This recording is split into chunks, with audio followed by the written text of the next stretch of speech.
इथं आल्यानंतर एक रियालिटी चेक भेटतो. मला प्रत्येकाने असा एक अनुभव सांगा जिथे तुमची लिटरली फाटली. माझा हफ्ता होता 85,000. प्रत्येक गोष्टी मागे प्लीज थँक्यू. कुठला अनुभव सांगू असा विचार करतेस का? काय काय बोलू? कॅमेरा आहे, सातारची पोरं ऐकतात राव. फॉरेन एक्सपोजर, थोडी education quality, living life quality. Unemployment खूप मोठं रिझन असू शकेल. सो आम्ही 3 मुलींना राहायचं होतं. प्रायव्हेट रूम बघायला गेलो $1200. की वरण भात करताना तुम्ही मेन हिंग टाका, कारण वरण भातची चव नाही तर लागत नाही. वरण भात पासून पावभाजी पासून सगळं चिकन पर्यंत आमचं सगळं झालं आहे. प्रत्येकाशीच पटेल असं नाहीये. आणि दुसरी गोष्ट प्रत्येकासोबतच पटवून घ्यायला लागेल असंही आहे. वा. नमस्कार, मी हर्षदा स्वकुळ. आपला कालचा एपिसोड तुम्ही पाहिलात का? पाहिला नसाल तर नक्की बघा. आणि त्या एपिसोडमध्ये मी हे सांगितलं की आत्ता मी ज्या राज्यात आहे, व्हिक्टोरिया राज्यात, त्या राज्यामध्ये इंडियन स्टुडंट्सनी चायनीज स्टुडंट्सला टेक ओव्हर केलं आहे. असं पहिल्यांदा घडलं आहे की या राज्यामध्ये इंटरनॅशनल स्टुडंट जे आलेत ते सगळ्यात जास्त भारतातून आलेत. ही जी माझ्या मागची सिटी दिसते मेलबर्न, ही सिटी सगळ्यांनाच खूप छान ट्रीट करते का? त्यांच्या समोरची चॅलेंजेस नेमकी काय असतात? जे असं सगळं छान पिक्चर असतं की अरे तुम्ही फॉरेनला शिकायला चालला आहे, मग तुम्हाला छान पगाराची नोकरी मिळणार आहे, तुमचं सगळं सेट आहे आयुष्य. खरं सेट आयुष्य असतं का? हे मी सांगण्यापेक्षा आपण इंडियन स्टुडंट्सशीच बोलूयात, तेही आपल्या महाराष्ट्रातल्या. सातारा म्हणा, नाशिक म्हणा, पुणे म्हणा, इकडचे सगळे विद्यार्थी आज माझ्याबरोबर आहेत आणि त्यांच्याबरोबर आज मी भरपूर गप्पा मारणार आहे. आणि रियालिटी चेक यांच्याकडनं आपल्याला काही मिळतो आहे का, काय काय यांचे अनुभव आहेत हे ऐकणार आहे. तर त्यांची आधी ओळख करून देते. खूप फॉर्मल होतं आहे ना. हा आहे अवधूत, हा सातारचा आहे बरं का आपल्या. तर हा सातारला आल्यानंतर त्याला भेटा. ही आहे पूनम. पूनम आहे नाशिक, म्हणजे नाशिकची, पण पुण्यामध्ये बरीच वर्षे की born and brought up Pune, brought up in Pune. आणि हा आहे शुभम, हा पण सातारचा आहे. आणि हा आहे अजिंक्य, हा आहे पुण्याचा. सो तुमच्या सगळ्यांचं स्वागत. मी आता खूप फॉर्मल करत नाही. तुम्हाला सगळ्यांना कळलं असेल की काय आपला एपिसोड आहे. आणि इंडियन स्टुडंट्स खूप वाढलेले आहेत एकदम, आणि टेक ओव्हर केले चायनीज स्टुडंट्सना.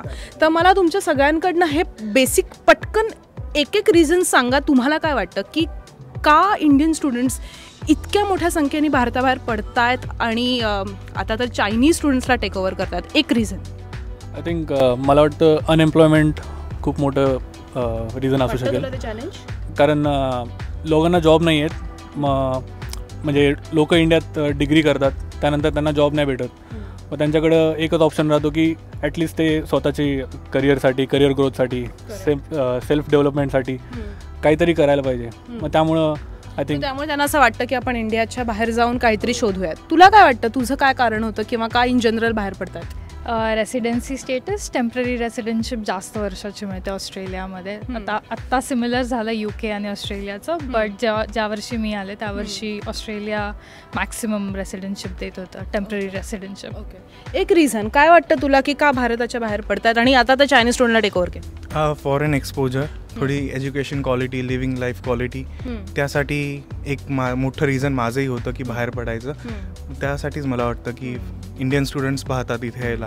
आणि चायनीज स्टुडंट्स आत्ता कमी झालेत, त्याच्यामागे थोडं इकॉनॉमिकल रिझन्स आणि पॉलिटिकल रिझन्स आहेत. तर ते कदाचित थोड्या वर्षात निघू शकते. पण आता हा जो म्हणला की एज्युकेशन क्वालिटी, तुला असं खरंच, आता तू तर पुण्यात वाढलास, पुणे विद्येचं माहेरघर, आपल्या रस्त्यारस्ती कॉलेजेस आहेत, एज्युकेशन एवढी कॉलेजेस असून एज्युकेशन क्वालिटीचा मुद्दा निघतो इंटरनॅशनली, काय वाटतं तुला? माझं मेन रिझन होतं तर इंडियामध्ये मोस्टली तुम्हाला मगअप करायला लावतात, तुम्हाला चक्र पाठांतर करायला लावतात. तुम्ही पाठांतर करून गेले, तुम्ही दुसऱ्या दिवशी टेस्टला बसले, तुम्हाला फुल मार्क्स मिळतील. पण इकडे मेन ॲप्लिकेशन बेस्ड तुम्हाला मेन क्वेश्चन्स असतात, तुमचे असाइनमेंट्स असतात, जे की डिरेक्ट इंडस्ट्रीचे क्वेश्चन्स तुम्हाला येऊन समोर तुमच्या प्रस्तुत करतात.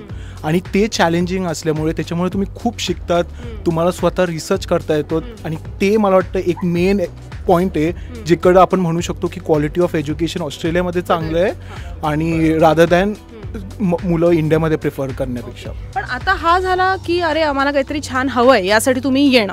जेव्हा तुम्ही येता तेव्हा काहीतरी वेगळीच रियालिटी तुमच्या समोर येते. मला प्रत्येकाने असा एक अनुभव सांगा जिथे तुमची लिटरली फाटली, म्हणजे असं झालं की ओ शिट यार मी काय करतोय, असं कधी आलं का?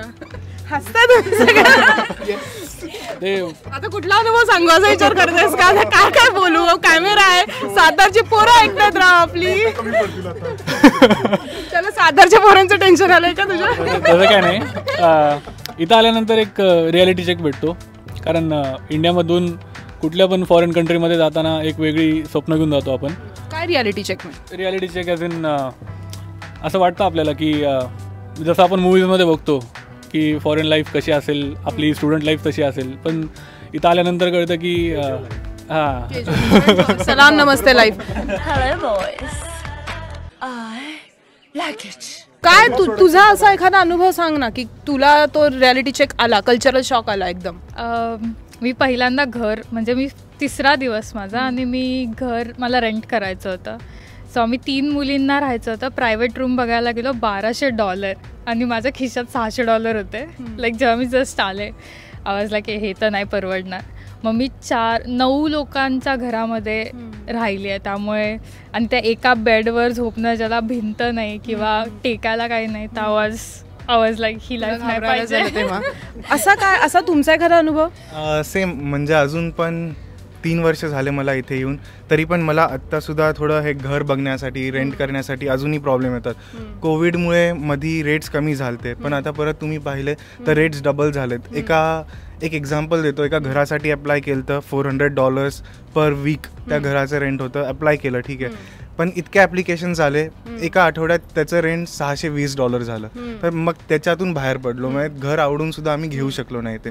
तर अकोमोडेशन तर खूप मोठं चॅलेंज आहेच आहे.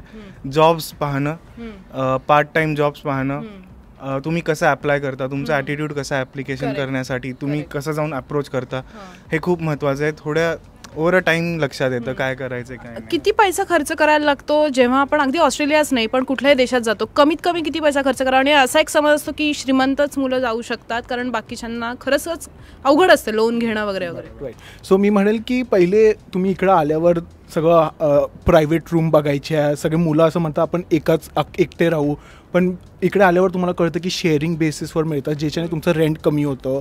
प्लस तुमचे लाईक उद्या जेवायचे ग्रॉसरीज वगैरे इकडे खूप महाग असतात. लाईक इंडियामध्ये तुम्हाला वाटतं की ₹10 ₹15 भाज्या मिळतात, इकडे तसं नाही. इकडे तेच $4 $5 आणि तुम्ही कन्वर्ट केलं तर ते $250 आणि $300 कन्वर्ट होतं. तर हा एक तुम्हाला असं वाटतं की स्वस्त भेटेल, सगळं भेटेल, बट तसं नाही. आणि इकडे सगळ्या रेंट वगैरे हे पर मंथ नाही तर पर वीकच्या बेसिसवर असतं. सो तुम्ही पहिले गेले $400 पर मंथ, मग चांगलं आहे, बट जेव्हा तुम्हाला कळतं पर वीक येते त्यावेळेस तुम्हाला एक शॉक बसतं. आणि मग म्हणून आपण सांगू की साधारण $400 हे डिवायडेड बाय 4 जण किंवा 5 जण असे करतात वीकली बेसिसवर. जॉब सर्च करायला जातात तेव्हा पहिल्यांदाच एकदम सो कॉल्ड इंडियाच्या दृष्टीने आपण पाहिलं भारताचे की व्हाईट कॉलर जॉब वगैरे वगैरे असं खरंच मिळतं का? काय काय अनुभवातनं जायला लागतं? स्टार्टिंगला आल्यानंतर स्टुडंट लाईफमध्ये तर white collar job, blue collar job possible नाही आहे. त्यासाठी ऑस्ट्रेलियन एक्सपिरियन्स लागतो. मग त्याच्यावरती थोडं ऑब्जेक्शन घेऊ शकतो. आपल्याला नाही आहे एक्सपिरियन्स, बरोबर आहे, बट जर तुमचा अप्रोच व्यवस्थित असेल, तुम्हाला माहीत असेल, म्हणजे तुमचा ॲटिट्यूड मेन जो इथं लागतो, टू डू ॲटिट्यूड म्हणतात ज्याला, की तुम्ही जाऊन अप्रोच करा, लोकांना भेटा, हे करा ते करा. 6 महिने भले दुसरा कुठला जॉब लागू नको दे तुम्हाला, पण जर तुमचे ॲप्लिकेशन प्रोसेस व्यवस्थित असेल तर तुम्हाला 6 महिन्यात जे कॅडेटशिप म्हणतात, प्रत्येक कंपनी कॅडेट्स ठेवतात, म्हणजे तुम्ही शिकताना तुम्ही त्याच तुमच्या फील्डमध्ये जॉब करू शकता. ते पॉसिबल आहे. हां, आमच्या वेळेस आम्हाला सांगायला बहुतेक कोण नव्हतं, त्याच्यामुळे आम्हाला हे वाटतं की हे झालंय, पण हे खूप पॉसिबल आहे. पण असं पण असतं की आपण जिथे जॉब करतो इथे असं काही, किंवा कुठल्याही फॉरेन कंट्रीमध्ये तू काहीतरी उच्च जॉब करतोयस आणि मी एखाद्या सुपर मार्केटमध्ये काहीतरी कमी प्रतीचा जॉब करतोय, असं काहीच नाहीये. सगळ्यांना इक्वल पे असतो. आणि तू जास्त चांगलं सांगू शकशील, कारण आपला जो, मी सांगू शकते ना हे, की आपला जो व्लॉग होता आपण मराठी चाय अँड चिलीचा केला होता, तर तिथेही काम करत होती मधल्या काळात. तर तू मला सांग की तो तुला कसं जाणवतंय? तिथे मला आता ते मराठी रेस्टॉरंट आहे, तर ते कॅज्युअल लॉजनुसार जे काही आहे त्यानुसार पैसे द्यायचे आहे. आता मला व्हाईट कॉलर जॉब लागला, मला let's say on an average $30 an hour to $40 an hour ची सॅलरी आहे, डिपेंडिंग ऑन जसे माझे आवर्स पडतात. वेरॅज आमच्या फॅक्टरी फ्लोअरवरती जे काम करतात त्यांना on an average $50 an hour ची सॅलरी आहे. म्हणजे ते ऑपरेटर्स आहेत, बट त्यांना माझ्यापेक्षा डबल सॅलरी आहे. म्हणजे हे आपल्या डोक्यातच असतं जास्त भारतीयांच्या, की हे 1.5 वर्ष कोल्समध्ये काम केलं आहे नाईट शिफ्टमध्ये, म्हणजे रात्री 1 ते सकाळी 6 पर्यंत असा जॉब करायचो. 20 तास आठवड्याचे व्हायचे, तर त्यात मी आर्ली $50 कमवत होतो. आता व्हाईट कॉलर जॉब जे म्हणतो आपण त्यात मला $32 सो कॉल्ड व्हाईट कॉलर, हां, तर त्यात मला $35 भेटतात. पण हे घरी सांगणं सोपं असतं का? कोण बोलू शकेल ह्यावर की तुम्ही घरी काय करताय तुम्ही? हे खूप डिफिकल्ट असतं, कारण इंडियामध्ये आपल्याला सगळं तोंडापाशी आणून दिलेलं असतं आणि इकडं आल्यावर आपण जर का म्हटलो की अरे आम्ही एक लाईक स्वीपरचा जॉब करतोय किंवा आम्ही लाईक किचन हँड म्हणून काम मदत करतोय, तर हे घरच्यांना असं वाटेल अरे कुठं तुला मी 40 लाख रुपये घालून ते करायला पाठवलं, कुठं काय करतोयस तिकडे तू. मग हे सांगायला थोडं लाज वाटते. मुलं लपवतात, हे सगळं करतात, बट आणि लाईक चालतं ते पैसे, दॅट्स वॉट. आणि तुम्हाला इकडं सर्व्हाइव्ह करायचं आहे, इकडचं तुम्ही इंडियन करन्सीमध्ये इकडे आणायचे म्हटले तर खूप डिफिकल्ट आहे. इकडे अर्न टू लिव्ह म्हणून हा कन्सेप्ट चालतो आणि मग हे परतीचा ऑप्शन खरंच असतो का एका पॉइंटला, जेव्हा तुम्ही लोन घेता, जेव्हा तुमचे हप्ते सुरू होणार असतात, परत जाण्याचा ऑप्शन असतो? म्हणजे मी तुझ्याकडे वेगळ्या अर्थाने येणार आहे, पण ऑप्शन असा ऑप्शन ऐकलंच नाही, ऑप्शनच नाही तो. एकदा आलात की आल्यानंतर आता कारण खूप लोड असतो, स्टुडंट लोन असेल, फायनान्शियल भरपूर प्रॉब्लेम्स असतात, त्यामुळं जोपर्यंत लोन आपण हे करत नाही तोपर्यंत मागं परत इंडियाला जाऊन काय फायदा नाही. आणि अमाऊंट जी असते ती साधी अशी 5 लाख आणि 10 लाख नसते, तुमची जी असते ती 40 लाख 35 लाख एवढी असते. आणि इंडियामध्ये काम करून ते फेडणं, ते तुमची जो महिन्याचा पगार आहे ना तो तुमच्या इंटरेस्टमध्येच जाईल, एवढा म्हणजे असं थोडा कमी पगार असतो. बट स्टील म्हणजे ते मेन कारण असू शकतं की तुम्ही इकडं लाईक जाऊ नाही शकत तुम्ही. म्हणजे मी सांगू शकते की माझा हफ्ता होता 85,000. मी एका जॉबला, हो, ₹85,000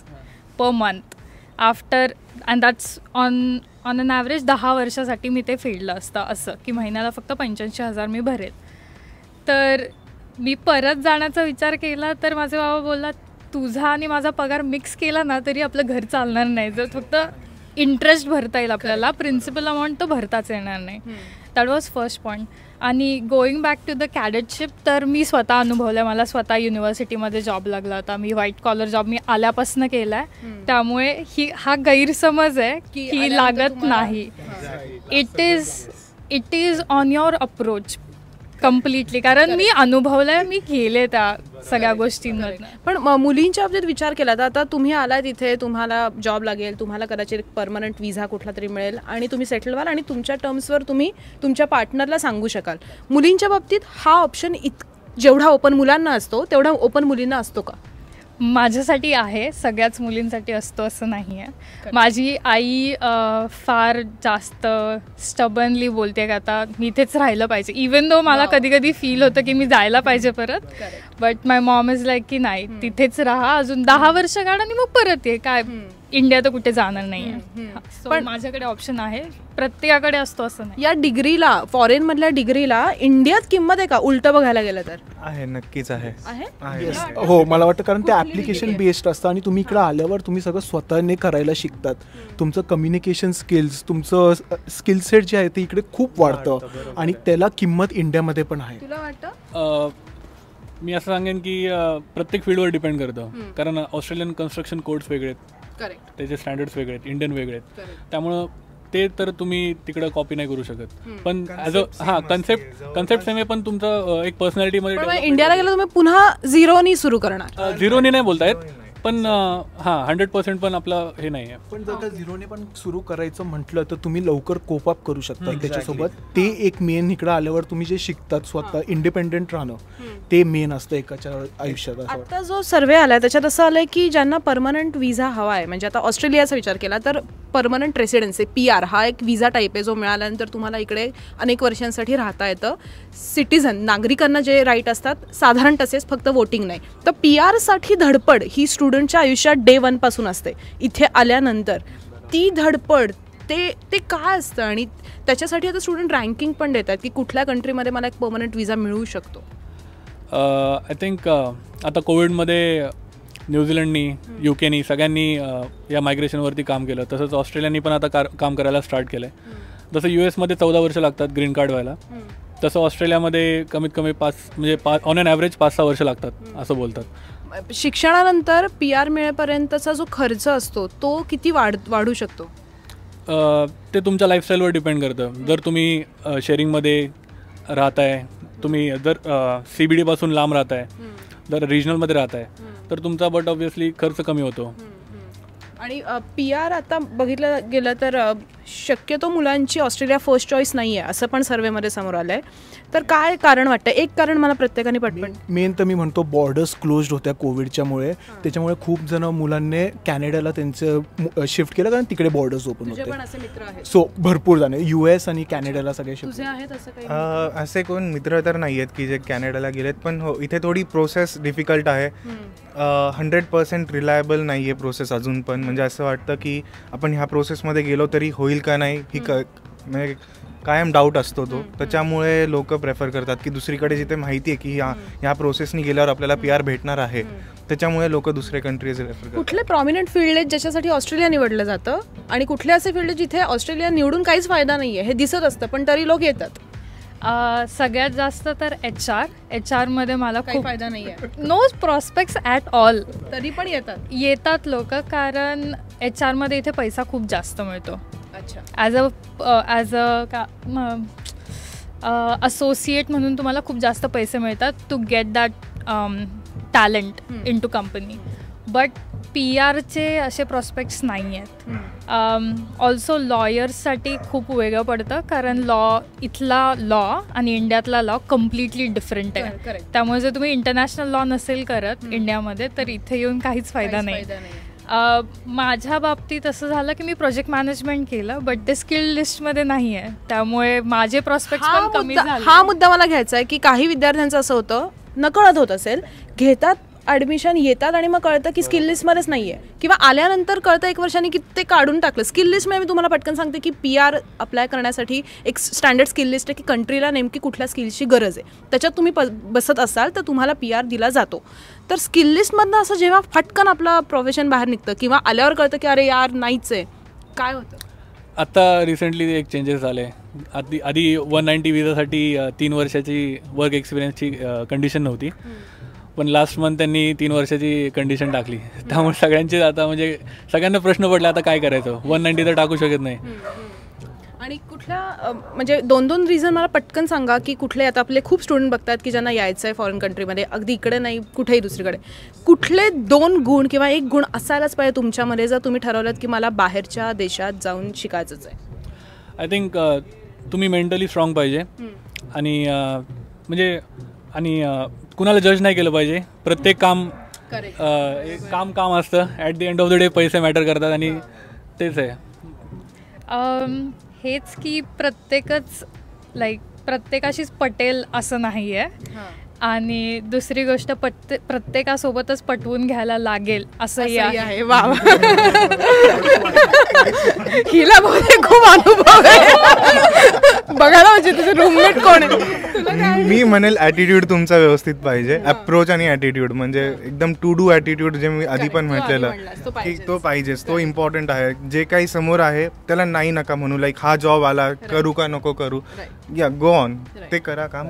माझ्यासाठी तर मी म्हणेल कम्युनिकेशन स्किल्स हे खूप इम्पॉर्टंट आहेत. तुम्ही इंटरव्ह्यूला कसे प्रेझेंट करतात स्वतःला, तुम्ही माणसांना कसे ट्रीट करतात, त्याच्यावरनं तुम्हाला जॉब मिळेल का नाही ह्याच्यावर पण लक्ष असतं ना. पहिल्यांदा आल्या अरे सॉरी थँक्यू काय म्हणायचं, म्हणजे सॉरी हा शब्द इगोर घेतो आपण की सॉरी काय म्हणणार मी तुला. मी सांगेन मी लिटरली मी एका बिफोर आणि आफ्टर स्कूल केअरमध्ये काम करायचो, जिकडे मी लहान मुलांचे लाईक खेळणी वगैरे असं करायचो.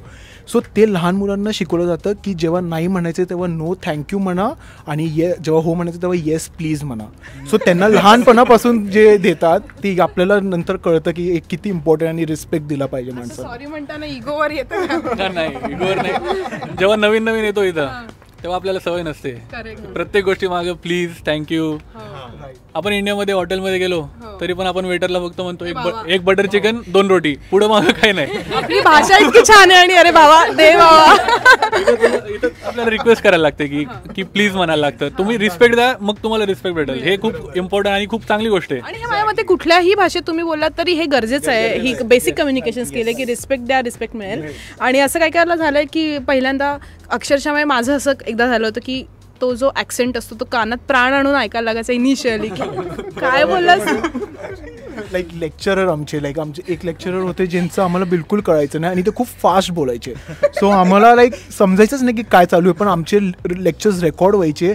ते रेकॉर्डेड लेक्चर्स आम्ही शांततेत एकदम हेडफोन्स घालून ऐकायचो. मग कळायचं आम्हाला की अरे अच्छा हे बोललेत सर आपल्याला. आणि असं होतं ना काय करा की तुम्ही फेक ऍक्सेंट मारायला आता उगाच काही गरज नसते. तुमचा इंडियन ऍक्सेंट जो हाय माईट वगैरे ऍक्च्युली त्यासाठी खूप लोक इथे ऑफेन्स घेतात. जर तुम्ही फेक ऍक्सेंट वगैरे करायला गेला तर लोक ऑफेंड होतात त्या गोष्टी. मी तर म्हणेल बिलकुल ते करू नका, बिलकुल करू नका. तुमचा ऍक्सेंट त्यांना कळतो. तुम्हाला 2 महिने 3 महिने जातील, तुमचे कम्युनिकेशन स्किल्स पण वाढतील आणि तुम्हाला ते जे बोलतात ते सुद्धा लक्षात येईल. 2-3 महिने टाइम द्या फक्त त्या गोष्टीसाठी. मेन तर इंग्लिश हा बॅरियर असतो. मेन काय केलं लाईक तुम्ही पार्ट टाइम जेव्हा करतात तेव्हा तुम्ही ज्या माणसांशी बोलतात वगैरे तुम्हाला मग त्यांचा ॲक्सेंट समजायला लागतो. आणि ह्याच्यासाठीच गरजेचं आहे की तुम्ही पार्ट टाइम केलं पाहिजे. पण गरज आहे का घाबरायची इंग्लिश येत नसेल तर? काही नाही. लाईक इकडे सगळे समजून घेतात तुम्हाला सगळ्यांना. आणि इकडे ही मल्टी कल्चरल सिटी असल्यामुळे वेगवेगळ्या देशातनं येतात. आणि असंच नाही की इंडियन्सचं इंग्लिश असं कच्चं आहे, काही नाही. आपलं इंग्लिश सगळ्यांना कळतं, शुद्ध आहे आणि सगळे ऍक्सेप्ट करतात. कुठल्या एका बॅरियरमधून तुम्ही बाहेर आलात? म्हणजे आता अनेक बॅरियर्स असतात, समाज, जात, धर्म. कुठला असं बॅरियर आहे ज्यातून तुम्ही बाहेर येता इकडे आल्यानंतर फटकन? इकडे म्हणजे फॉरेनमध्ये शिकायला गेल्यावर कास्ट डिस्क्रिमिनेशन, रेसिझम आपल्या इंडियामध्ये मला असं वाटतं की त्यातनं मी बाहेर पडलो. तुला? मी तर म्हणेल लाईक बेसिक लाईक मी एकटा राहायचो, सोशल बिलकुल नव्हतो. पण इकडे आल्यानंतर माणसांशी बोलावं लागतं आणि तुम्ही बोलले तरच तुम्हाला सगळं भेटेल असं असतं. म्हणून सोशली मेन बाहेर आलो. तू कशातनं बाहेर आलीस? मदत मागायचा. I was very independent.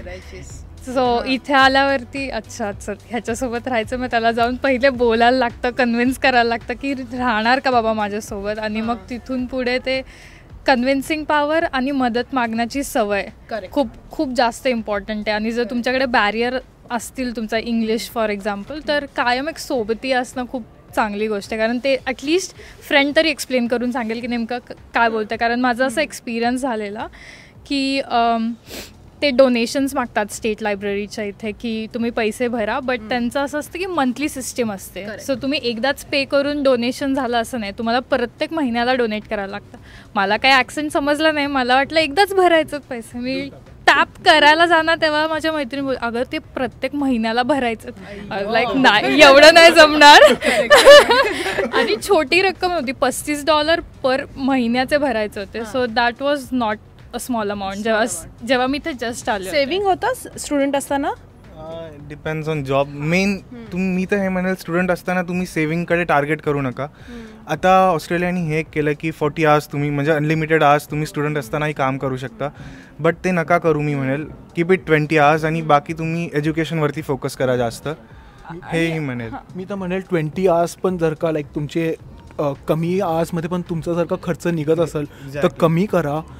अभ्यासाकडे लक्ष द्या कारण त्याच्यावरनं तुमचं पुढचं भविष्य त्याच्यावर आहे. आणि स्टुडंट झाल्यानंतर पण कोणाचे खूप सल्ल्यांमध्ये फसू नका, हे पण आहे. बरोबर आहे की खूप सल्ले मिळतात तुम्हाला. एकमेकांकडे सूचक बघताय आणि सांगत का नाही आहेत आमच्या व्ह्युअरला? दिस इज नॉट फेअर. नाही, मला तर असं वाटतं की मला एक मध्यमवर्गीय लोकांसाठी सांगायचं आहे की माझे भरपूर मित्र आहेत ज्यांची फॅमिली कंडिशन इंडियामध्ये चांगली नाही आहे. ते 40 आवर्स 50 आवर्स काम करतात, एज्युकेशन पण सायमल्टेनियसली करतात, त्यांची फीस पण भरतात, घरी पैसे पण पाठवतात. आणि एवढं सगळं करून पण म्हणजे ते म्हणजे सगळ्यांच्या लाईफस्टाईलसोबत त्यांनी कोपअप केलं आणि ते राईट ट्रॅकवर आहेत. मग ते इट डिपेंड्स ऑन म्हणजे प्रत्येकावर डिपेंड करतं की तुम्ही कसं करताय. पण वर्थ आहे का फॉरेन कंट्रीमध्ये जाऊन शिकणं? वर्थ मला वाटतं आहे. म्हणजे डिपेंड्स की कुठला विषय घेता. काही वेळेला फक्त बिझनेस पण आहे आणि काय काय. आणि मी तर म्हणेल लाईक मेन तर पर्सनॅलिटी तुमचं डेव्हलप होतं ते तर मेन आहे. आणि ते तुमचं पुढचं कसं असणार, पुढचे 40 वर्ष कशा असणार हे मेन तुमचं. फायनान्शियली तुम्ही फ्रीडम लाईक तुमच्या घरच्यांकडनं पैसे मागायच्या ऐवजी तुम्ही स्वतः आता तुमचे करतात सेव्हिंग. वरण भाताचं कुकर तरी आपापला लावताच, तर हा सगळं मागे तरी बनवताच. सांगेल की वरण भात करताना तुम्ही मेन हिंग टाका कारण वरण भात त्याची चव नाही तर लागत नाही. मी हे मेन सांगतोय कारण कुठून मला माहित नाही, हे माझ्या पुण्याचं रक्त आहे का काय, कुठून आलंय, पण मी हिंग थोडस बरोबर म्हणतात हिंग टाका पुण्यातच लागतं. काय बाबा तुझं अजून रेसिपी आता एवढंच ऐकायचं राहिलं, तुझं काय रेसिपीचं ऍडिशन आहे का? नाही, सगळं शिकून या व्यवस्थित आणि हा तुमचं होईल तेवढं बघा. कोणाचे काही रेसिपी ऍडिशन? युट्यूब कसं वापरायचं हे नक्की शिकून या, बस बाकी काही नाही पाहिजे. हो, मधुराज सबस्क्राईब मधुरा म्हणजे मधुरा, ऐक मधुरा, आमच्या वरण भात पासून पावभाजी पासून सगळं चिकन पर्यंत आमचं सगळं झालं आहे. लेका तू घरची आठवण कमी यायला लागली म्हणतात. एनिवे थँक्यू सो मच, तुम्ही सगळ्यांनी वेळ दिलात. आणि काय सातारचा वगैरे प्लॅन आहे का, नाशिकचा सातारचा जाल तेव्हा काय कंदी पेढे बिडे पाठवा इकडे, आणा तू बाकरवाडी आण जरा जाऊन. सो एनिवे मुद्दा हाच होता की इकडची रियालिटी किंवा कुठल्याही फॉरेन कंट्रीमध्ये रियालिटी काय असते, कसा अप्रोच पाहिजे, या मुलांचे काय अनुभव आहेत. हे फक्त 4 जण आहेत, लाखो इंडियन इंटरनॅशनल स्टुडंट्स वेगवेगळ्या देशात आहेत. इंग्लिश स्पीकिंग कंट्रीजमधल्या स्टुडंट्सबद्दल आता आपण साधारण बोललो, तर हे 4 फक्त एक प्रातिनिधिक म्हणून आहेत. प्रत्येकाचे अनुभव वेगळे असतात, ते तुम्ही मला कमेंट बॉक्समध्ये नक्की सांगू शकाल. आणि यांचे सगळे मित्र जे तुम्ही सातारा, पुणे, नाशिक वगैरे सगळीकडनं बघत असाल, तर तुमचे सांगा काय काय कसे बोललेत, काय काय काय वाटलं. आणि आपलं चॅनल तुम्ही सबस्क्राईब करताच आहे, त्यामध्ये खूप खूप धन्यवाद. हा व्हिडिओ जास्तीत जास्त शेअर करा, लाईक करा, आणि पुढच्या व्हिडिओमध्ये वेगळा विषय घेऊन आपण भेटणार आहोत. तोपर्यंत धन्यवाद.